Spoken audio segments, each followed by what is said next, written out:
Kalabharathi academy உங்களை அன்போடு வரவேற்கிறது. அன்பார்ந்த மாணவர்களே, இன்றைக்கி நம்மளுடைய டிஸ்கஷன் ஹேபிடேட்னா வாழும் இடம், அதுக்கு பேர் ஹேபிடேட். ஓகே, இப்போ ஒரு டெசர்ட் ஏரியா இருக்குதுன்னு வச்சுக்கோங்க. அந்த டெசர்ட் ஏரியாவில் ஒரு பர்டிகுலர் டெசர்ட் ஏரியா முடிஞ்ச பின்னாடி டெசர்ட் வில் பி அப்படியேவும் மாறி அது இன்னொரு ரீஜன் வேறு டைப் ஆஃப் வெஜிடேஷன் உள்ள ஒரு ஏரியாவாக மாறிடுது. ஸோ அந்த டெசர்ட் ஏரியாக்குள்ளே சில ஏரியாக்களில் இந்த மாதிரி அனிமல்ஸ் வாழுது, ஆர்கானிசம்ஸ், இந்த மாதிரி ஆர்கானிசம்ஸ் வாழுது, இந்த மாதிரி ஆர்கானிசம்ஸ் வாழுது. ஓகே, இப்போ இதனுடைய ஹேபிடேட் வாழும் இடம் அந்த டெசர்ட் ஏரியாவில் ஒரு பர்டிகுலர் ரேஞ்சுக்குள்ளே அது அமைஞ்சிருக்கும். So that is call all habitat area of a species. இந்த ஸ்பீசிஸ் அது அந்த டெசர்ட்டுக்குள்ளே எவ்வளவு ஏரியாவுக்குள்ளே சேர்ந்து சுற்றி வாழுதோ that is call its geographical range. இந்த ஏரியாவுக்குள்ளே இது வாழுதுன்னு அர்த்தம். இந்த மாதிரி ஆர்கனைசேஷன் நம்ம எங்கே பார்க்க முடியாது? ஆர்டிக் அண்டார்டிக்கில் போய் பார்க்க முடியாது, இது அங்கே போய் பார்க்க முடியாது. ஸோ இது டெசர்ட்டில் இருக்குது. எல்லா டெசர்ட்லேயும் எல்லா இடத்துலையும் ஒரே மாதிரி இருக்கிறதுல different species are there. Particular species, இந்த ஸ்பீசிஸ் அந்த டெசர்ட்டில் எவ்வளோ ஏரியா வகையில் பரவி இருக்குது, இந்த ஆர்கானிசம்ஸ் பரவி இருக்குது. That is called its geographical range. Okay, then these organisms interact with each other.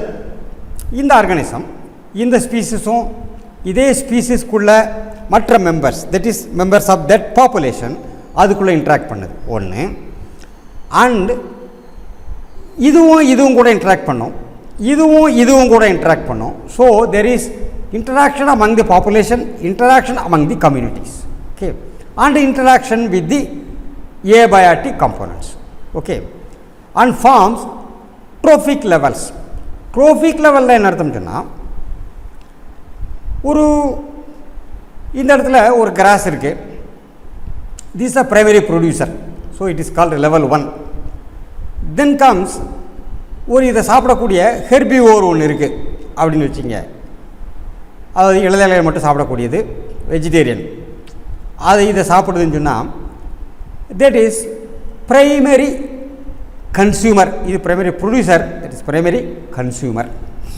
அதை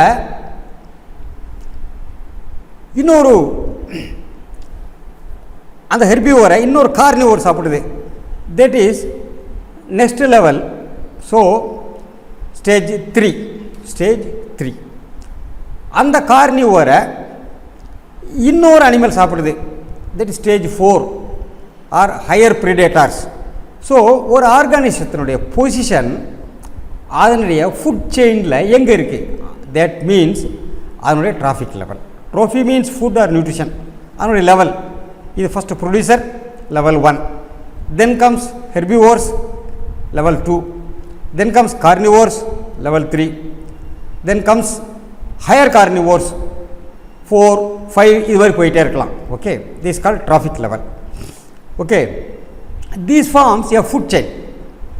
இப்போ ஒரு கிராஸு, இந்த கிராஸை ஒரு கிரிக்கெட் வெட்டுக்கிளி சாப்பிடுது, இதை ஒரு ஃப்ராக் சாப்பிடுது, இந்த ஃப்ராகை ஒரு ரக்கூன் சாப்பிடுது.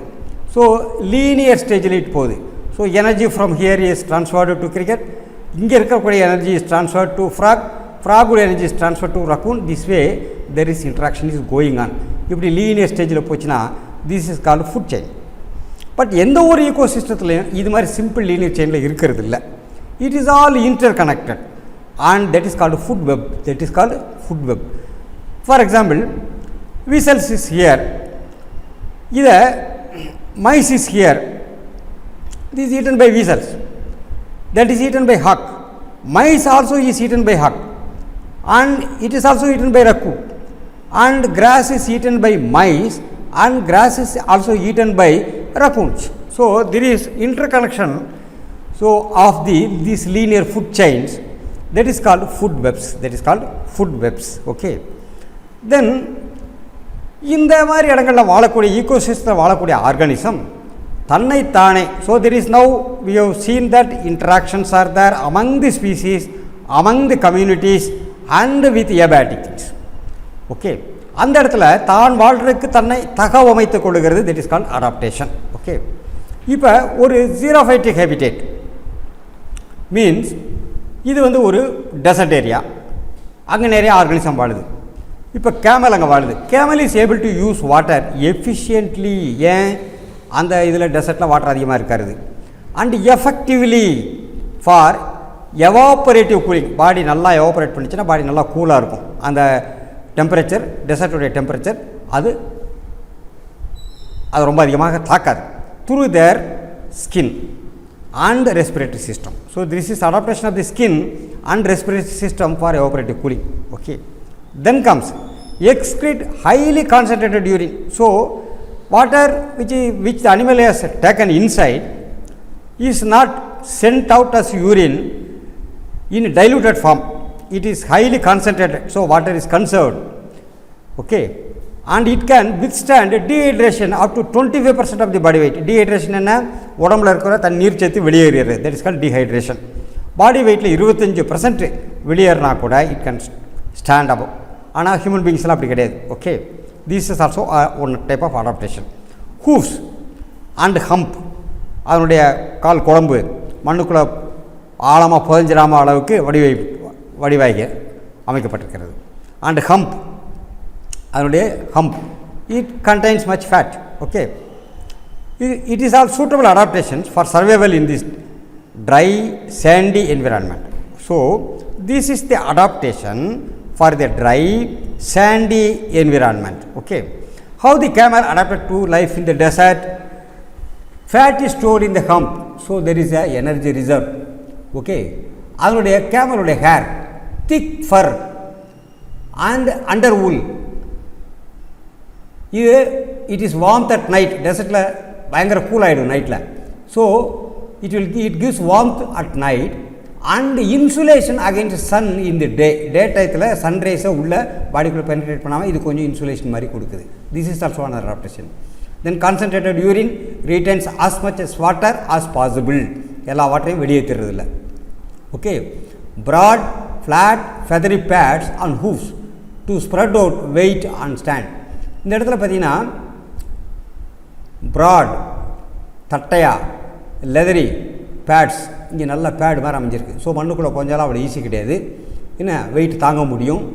என்ன அதனால தான் நம்ம என்ன சொல்கிறோம், டெசர்ட் ஷிப்புன்னு சொல்கிறோம். உள்ளே புதையாமல் அது ஹெல்ப் பண்ணும். தென் இங்கே காலை பார்த்தீங்கன்னா இந்த இடத்துல thick feathery patches, leathery patches on knees to protect when resting on the hot sand.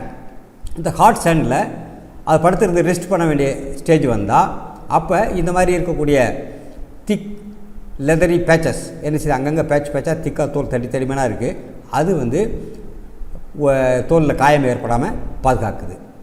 Okay, 2 rows of eyelashes. நமக்கெல்லாம் 1 row தான் ஐலேஷ் இருக்குது. இது 2 row ஆஃப் ஐலேஷஸ் இருக்குது. It protects against the sand and sun. அடுத்து அதனுடைய மூக்கு, nostrils can be close to keep out of sand. நாஸ்ட்ரிலை close பண்ணிக்கிட்டு அது அவுட் ஆஃப் தி சேண்ட் வைக்கிறதுக்கு வழி இருக்குது. நம்மளால் மூக்கை மூட முடியாது, திறந்தான் இருக்குது எப்பயுமே. என்ன, long strong legs carry heavy loads and body further away from the sand. Okay, long and strong legs. இது அடாப்டேஷன் ஆஃப் தி கேமல். இது டெசர்ட் ஏரியாவில் அடாப்டேஷனை பற்றி பார்க்குறோம். Then we go to adaptation in the water.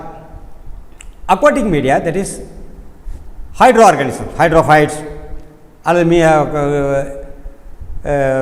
ஹைட்ராலஜியில் இருக்கக்கூடிய நீர்நிலைகளில் வாழக்கூடிய organisms. They have to maintain homeostasis. Homeostasis என்ன அர்த்தம் சொன்னால், எக்ஸ்டர்னல் டெம்பரேச்சர் எவ்வளோ மாறுபட்டாலும் தன் பாடி டெம்பரேச்சரை அதுக்கு ஏற்றபடி மாறாமல் ஓரளவுக்கு அது ஈடு கொடுக்கணும். That is called homeostasis. And it has to maintain osmotic balance. ஏன் ஆஸ்மாட்டிக் பேலன்ஸ் வச்சுருக்கணும் அப்படின்னா, எல்லா வாட்டரும் ஒரே மாதிரி கிடையாது. The various salts are dissolved in it. அது salinity வித்தியாசப்படும், pH வித்தியாசப்படும். So many things are there. So osmotic balance it has to maintain. This is the challenge for the animals living in the water. Okay, marine animals கடலில் வாழக்கூடியது, அதனுடைய adaptations to prevent cell shrinkage. ஏன், அது salt water. Okay, அப்போ salt வாட்டர்னால் உள்ளே இருக்க நல்லதுன்னு வெளியில் போயிடுச்சுன்னு சொன்னால் செல்லெல்லாம் சுருங்கி போயிடும். இந்த பாடிக்குள்ளே இருக்க நல்லதுன்னு வெளியே போச்சுன்னு சொன்னால் செல்லு பூரா அப்படியே சுருங்கி போயிடும். So marine animals are adaptations has adaptations to prevent cell shrinkage. Fresh water organisms நல்ல தண்ணியில் வாழக்கூடியது. Adaptations to withstand bursting of the cells. என்ன அர்த்தம்? ஃப்ரெஷ் வாட்டர் வெளியே இருக்குது, என்ன உள்ளே இருக்கிற தண்ணியில் கொஞ்சம் அயானிக் கண்டென்ட்ஸ் இருக்குன்னு சொன்னால், பாடியில் இருக்கக்கூடிய வாட்டர் செல்லில் இருக்கிற இதில் கொஞ்சம் அயானிக் கண்டென்ட் இருக்குன்னா, வெளியே இருக்க ரொம்ப ஃப்ரெஷ் வாட்டர் இருக்குன்னா இந்த தண்ணி உள்ளே போயிடுச்சுன்னு சொன்னால் என்ன ஆகும்? அந்த செல்லு வெடிச்சு போயிடும். Okay, bursting of the cells avoid பண்ணுறதுக்கு it has got adaptation. Okay, fish has got wide range of adaptations.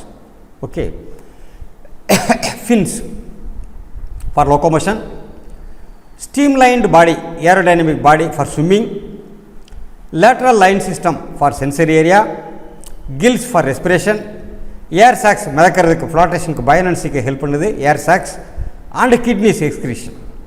These are all adaptations of the fish to live in the water. Okay, here is a fish we will see.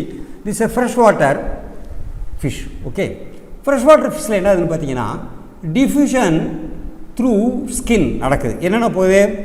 Ions get out fresh வாட்டரில், but water gets into the body through the skin. This is adaptation. Then here if you see, urine is very dilute, so it contains water, it contains ions, fresh water உள்ளது. Okay, then there is a diffusion through gills. Diffusion through gills ல என்ன ஆகுதுன்னு பார்த்தீங்கன்னு சொன்னால், it takes in active octave of ions, whereas it takes in water also, and through gills and mouth it releases out, through gills it releases out ions also.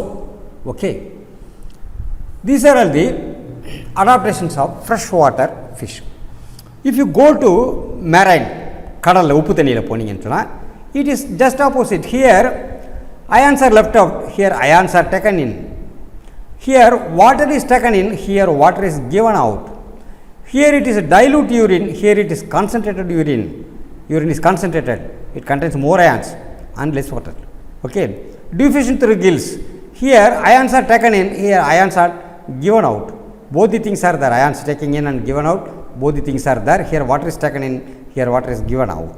So this way adaptations are there according to their habitat, according to their habitat. Thank you students, we will meet again in the next discussion.